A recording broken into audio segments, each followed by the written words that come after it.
Thank you very much for the introduction. Mr. Chairman, ladies and gentlemen, it's a great pleasure to be here. I was assigned a very provocative question as the title of my presentation, and in fact I would prefer not to answer this question as being transplanter and believer in transplants. Nevertheless, I will try to do my best. These are my disclosures. Unfortunately, EBMT 2023 abstracts are not very helpful to answer the question who should and who should not be transplanted. So I will start with a short introduction on the current standards. Current treatment of adults with acute lymphoblastic leukemia is quite different for Ph-negative and Ph-positive disease. In Ph-negative ALL, we still use intensive chemotherapy, and we try to follow pediatric protocols to intensify the treatment in terms of the doses and time. It may be accompanied by rituximab for patients who are CD20 positive. After consolidation, we evaluate the risk of relapse, and for patients with standard risk, we follow with maintenance. For those with high risk, we refer these patients to allotransplant. In case of MRD positivity, after induction or after consolidation, we may try to eradicate it using blinatumomab, usually considered as a bridge to allotransplant. For Ph-positive ALL, the intensity of chemotherapy is reduced. TKIs are the most important component of the treatment protocols. Imatinib is the only one approved for first-line therapy. All patients with Ph-positive ALL are considered candidates for allogenic transplant, which should be followed by TKI maintenance, either prophylactic or MRD-driven. So, trying to answer the question who should not be transplanted, nowadays, I think patients with standard risk Ph-negative ALL are the only group who may be avoided allotransplant. Obviously, we should not refer patients who are ineligible due to poor performance status, comorbidities, or age.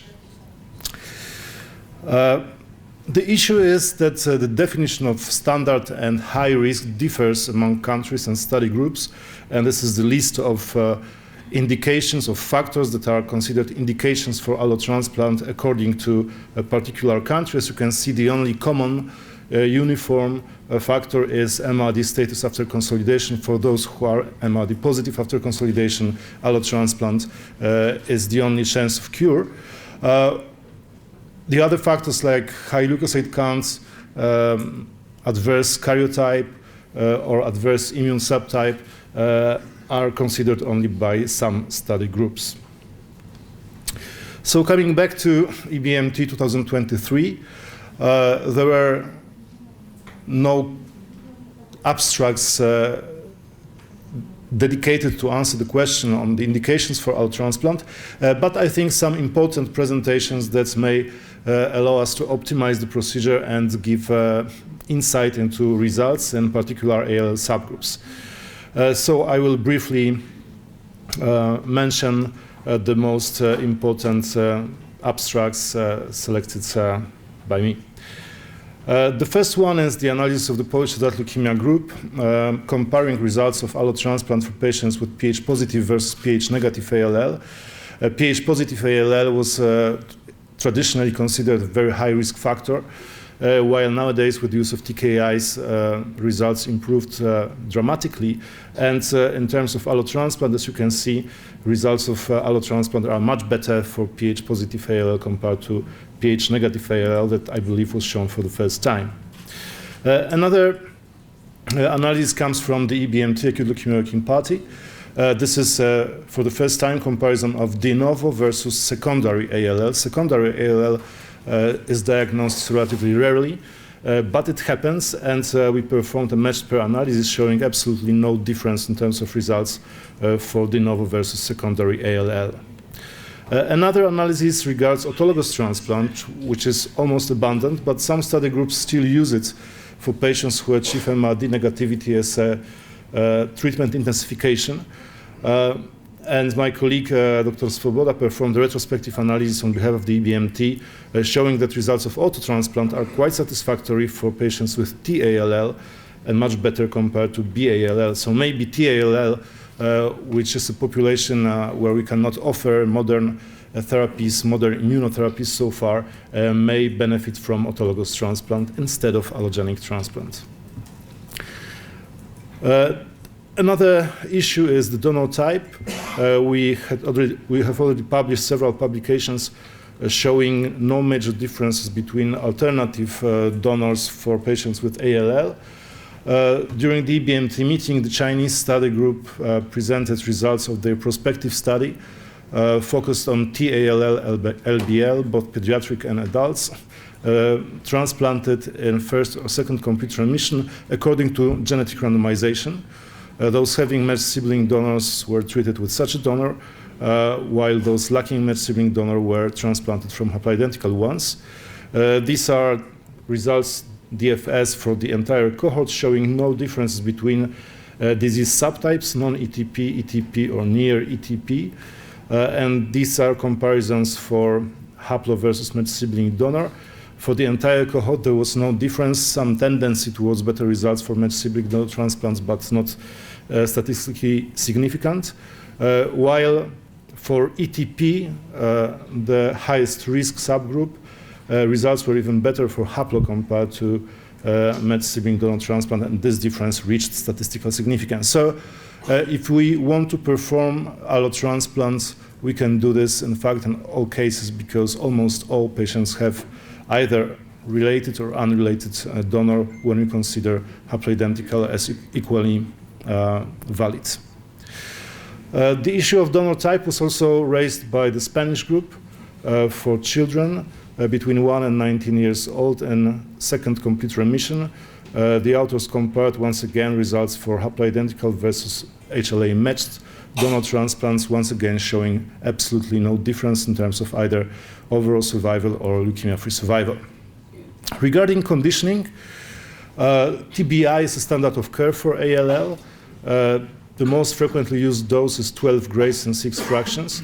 We raised the hypothesis that maybe reduction of the dose of TBI may result in a significant efficacy while avoiding some toxicities. And indeed, in this retrospective matched pair analysis, it seems that TBI 8 gray is safer, allows for reduction of non-relapse mortality without any effect on relapse incidence. As a consequence, there's a tendency to better LFS and better OS compared to 12 gray TBI.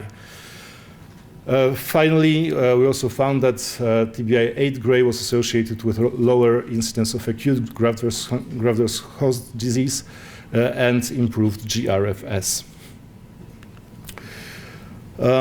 Another issue is the type of immunosuppression, in particular T-cell depletion in vivo. Most centers, in case of matched sibling or unrelated donor transplants, use ATG, while mainly in the UK, alemtuzumab is used as a in vivo T-cell depletion. And Gesine Book from our study group decided to compare in a matched pair fashion these two types of serotherapy for patients aged 40 to 72 years old in first complete remission treated with RIG transplants from matched sibling or unrelated donors.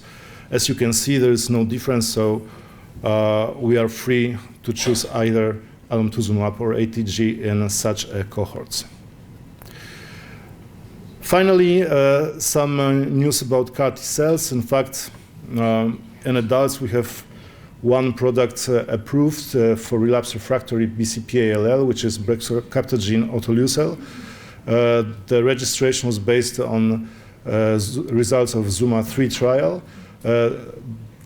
These are follow-up data that were presented last year during the EHA meeting, showing approximately 50% probability of the overall survival at 2 years, which is very satisfactory, taking into account that was heavily pretreated, very, very poor risk population.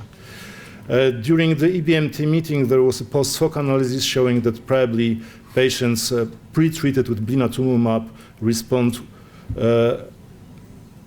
worse to CAR T cell therapy compared to those blinatumomab naive, and also previous allotransplant may be associated with shorter median overall survival compared to those patients who did not experience prior HSCT.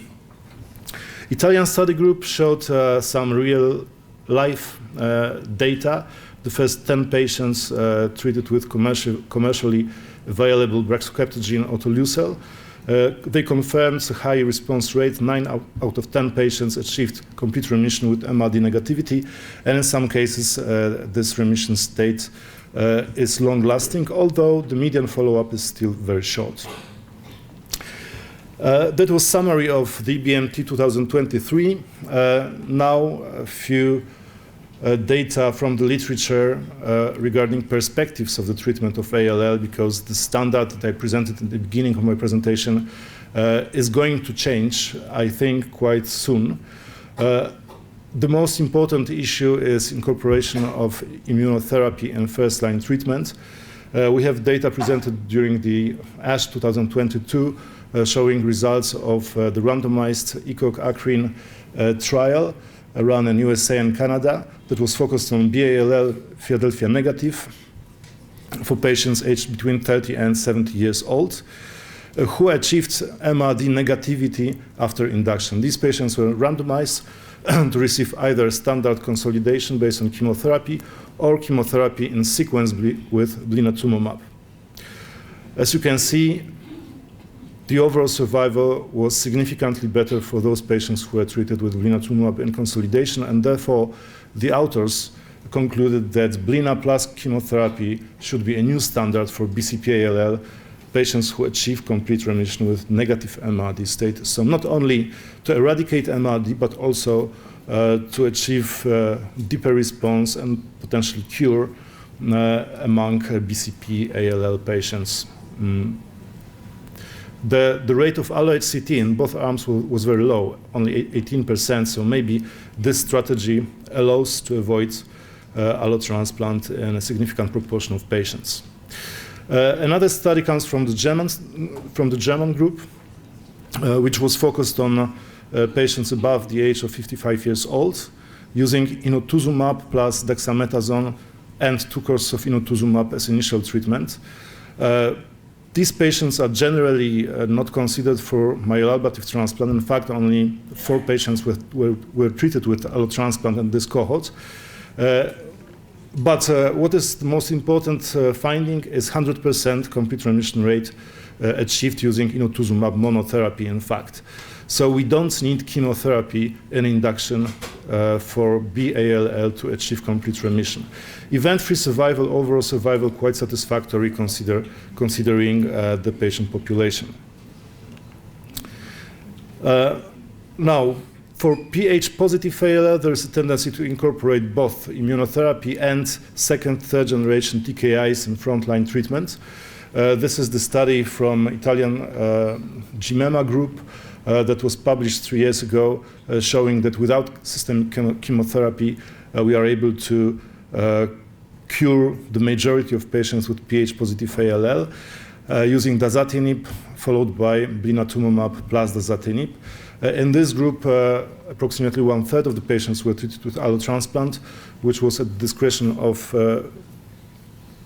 the physician, mostly due to MRD persistence or recurrence. Only 1 patient out of these 23 died of transplant-related complications, which means that when avoiding chemotherapy in the front line, we reduce the risk of mortality after transplant. I believed 3 years ago that those results could not be better, but this year, group from MD Anderson Cancer Center published the results of their study using ponatinib plus blinatumomab followed by maintenance with ponatinib. Only 1 patient treated with allotransplant in first complete remission. By the way, remission rate 96%, complete molecular response 87%, despite quite advanced age.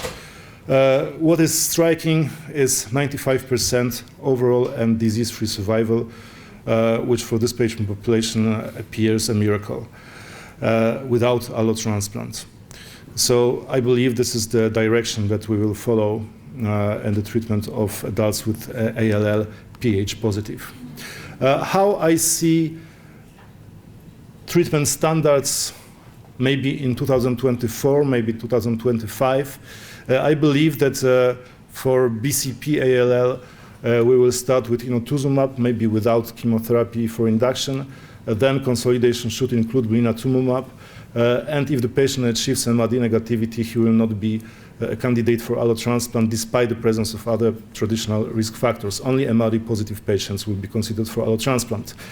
For TCP ALL, we will still use pediatric-like induction and consolidation, so intensive chemotherapy, because there is no alternative so far. And we will stratify patients according to currently used criteria, so standard risk patients will follow with maintenance high-risk allotransplant. For pH-positive ALL, I believe dasatinib or even better ponatinib will be used frontline and sequence or in parallel with blinatumomab. Only patients who will remain MRD positive will be candidates for allotransplant, but this will be a minority. So as shown by MD Anderson Cancer Center, probably allotransplant will not be necessary for pH-positive ALL anymore.